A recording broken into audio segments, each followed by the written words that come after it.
A historinha de hoje se chama A Velhinha e o Cachorro, baseada em uma rima inglesa com adaptação de Russell Punter e ilustrações de Fred Blunt. Ela se encontra em meu livrão de historinhas, edições Usborne. Certa vez, uma velhinha quis dar um osso para seu cachorro, mas o armário da cozinha estava vazio. Tito olhou para sua tigela desapontado. A velhinha fechou o armário e vestiu seu casaco. Vamos ver se alguém tem um ossinho para você. Anda logo, Tito. Chovia muito e ventava mais ainda, mas a velhinha seguiu em frente.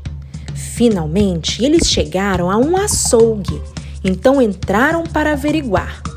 Havia carnes de todos os tipos, mas a senhorinha só queria um osso.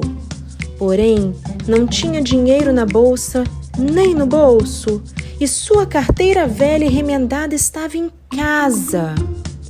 Sem dinheiro, os dois saíram do açougue, bem na hora em que um ladrão lá entrou.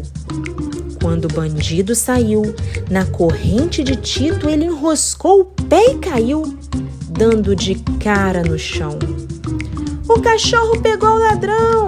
disse o açougueiro, e como recompensa ele encheu a despensa da velhinha e deu um bifão suculento para o cachorro Tito.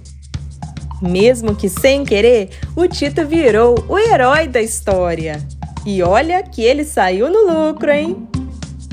Eu não sei o que tienes tú, que me pone medio cucu, que se joda.